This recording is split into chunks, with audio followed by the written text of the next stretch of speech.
So hello everyone, आप सबका welcome करता हूं आपके अपने चैनल पर PCM study with Shivam sir में।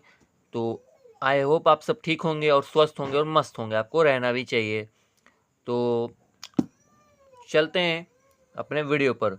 और हाँ, अगर आप चैनल पर नए हैं तो चैनल को लाइक एंड सब्सक्राइब जरूर से कर दीजिएगा। चलते हैं, लेट्स गो। चलिए ठीक है, अब देखते हैं विलियन। आज मैं टॉपिक लेके आया हूँ पार्ट 3 का, जो कि है विलियन। ठीक है, लेक्चर नंबर 1 केमिस्ट्री का। हमें यही सब डेरिवेशन पढ़ना है।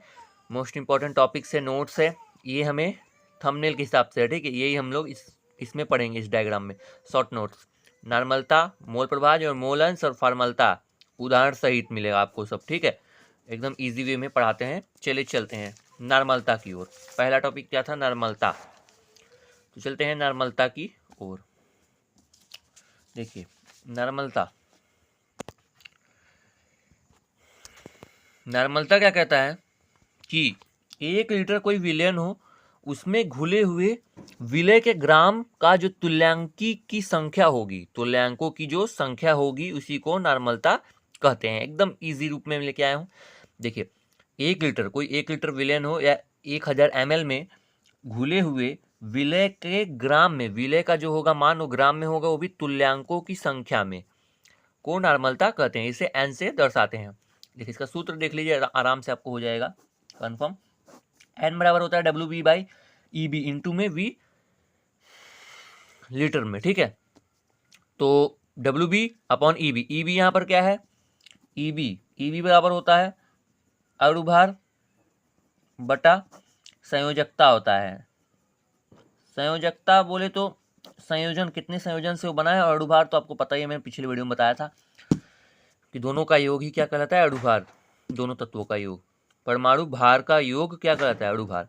ठीक है, तो चलिए देखते हैं इसका क्वेश्चन। इसके क्वेश्चन लगा लेंगे तो आपको आ जाएगा। कास्टिक सोडा KOH के 5.6 ग्राम से बने 500 ml विलयन की नॉर्मलता क्या है? ठीक है, तो मैं लिख देता हूँ, पहले दिया है तो यहाँ पर ईबी पहले हम निकाल लेते हैं। ईबी बराबर क्या होता है? अणुभार बटा संयोजकता। अणुभार इसका कितना होता है? KOH का आप सबको मैंने लिखवाने के लिए बताया था कि इसे याद कर लीजिएगा। इसे स्क्रीनशॉट ले लीजिए, अभी ले लीजिए। KOH का होता है 56। ठीक है, ले लीजिए स्क्रीनशॉट, ले लिए।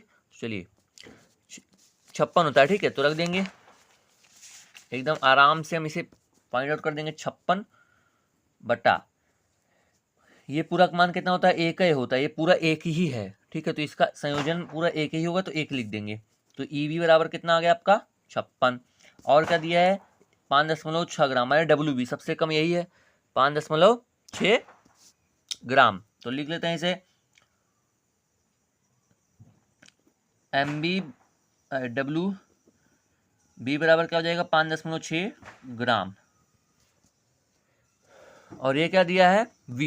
V दिया है ना ml में, तो V बराबर क्या हो जाएगा? 500 ml। ठीक है, इसमें सूत्र रख देते हैं। W बराबर WB बाई EB। ठीक है, V जो है ग्राम में नहीं दिया है, इस बार क्या दिया है? ml में दिया रहेगा, तो क्या करेंगे? ऊपर 1000 से गुणा कर देंगे। ठीक है, तो चलिए देखते हैं। तो n बराबर क्या हो जाएगा? WB कितना दिया है हमारा? 5.6 इंटू 1000, 1000 बटा EB कितना दिया? अभी हमने लिखा है 56 गुणे 500 ml। ये जीरो से ये जीरो खत्म, ये जीरो से ये जीरो खत्म, 10 हटाएंगे यहाँ से तो 1 जीरो हमेशा नीचे लग जाता है, तो 1 जीरो ये भी बचा, ये भी खत्म हो गया। ठीक है, और ये पूरा कितना हो जाएगा आपका? n बराबर 56 बटा 56 गुणे 5 गुणे 1 बचा ना, यही बचा है पूरा।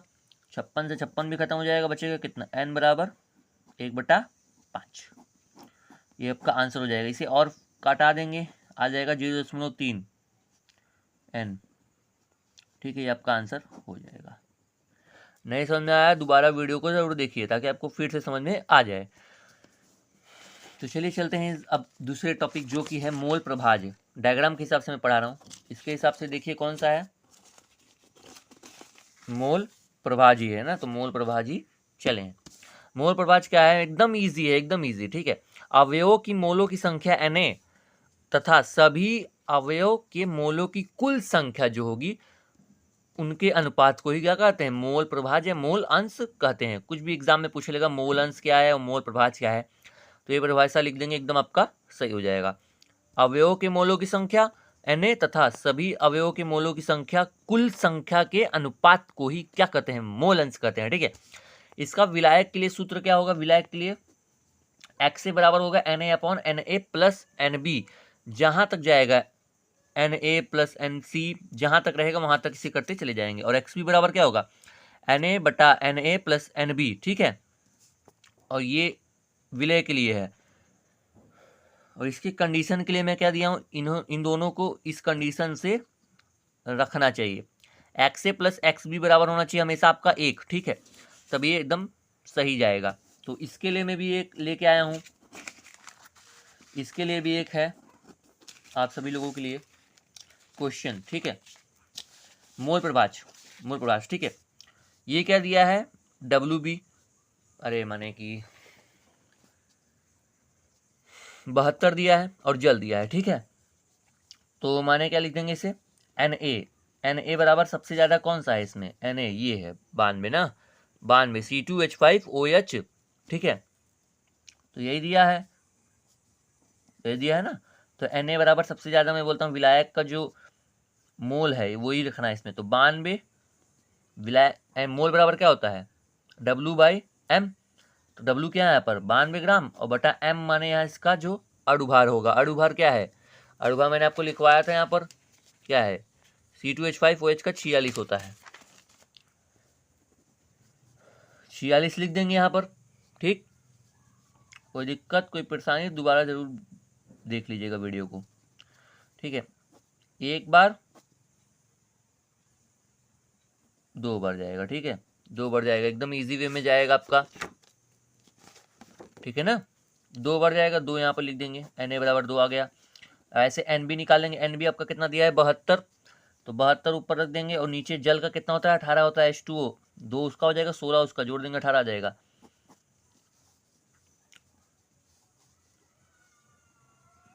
कितनी बढ़ जाएगा, ये 4 बढ़ जाएगा, 18 चौके 72, तो Nb आपका आ जाएगा कितना 4। ठीक है, ये दोनों आपको मान आ गए।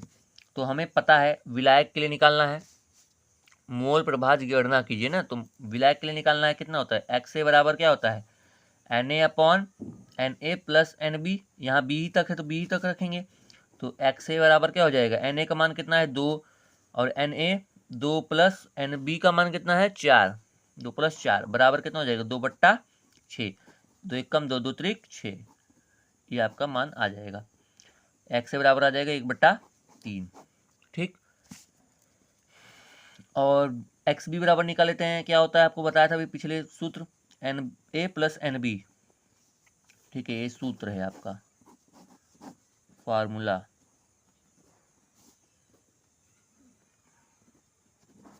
ठीक हो गया, अब XB बराबर लिख देंगे आपका, NB क्या दिया है आपका 4 बट्टा, अभी निकाले थे यहाँ पर जोड़ के कितना आया था 6, तो 6 लिख देंगे, 2 दूनी 4 2 त्रिक 6। ठीक है, तो XB बराबर आ जाएगा आपका 2/3, ये आ जाएगा एकदम इजी। XB बराबर निकल गया। अब कंडीशन मैंने आपको क्या बताया था, कंडीशन मैंने आपको ये बताया था कि XA प्लस XB बराबर होना चाहिए आपका 1, तो समझ लीजिए आपका आंसर एकदम सही है।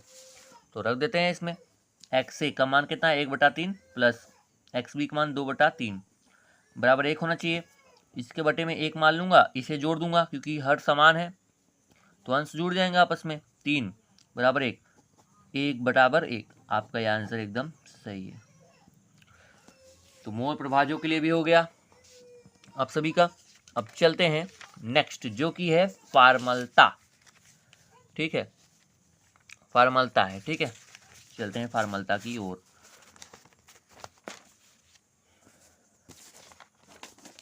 फार्मलता देखिए, ये तो और आसान है। फार्मलता क्या है, फॉर्मेलिटी इसे बोलते हैं। 1 लीटर विलयन में, ठीक है, उपस्थित जो ग्राम सूत्र द्रव्यमान है, ग्राम सूत्र द्रव्यमान मैंने W जो NB था, NB की जगह पर वहां पर FB आ जाएगा। ठीक है, ग्राम सूत्र द्रव्यमानों की संख्या को फार्मलता कहते हैं।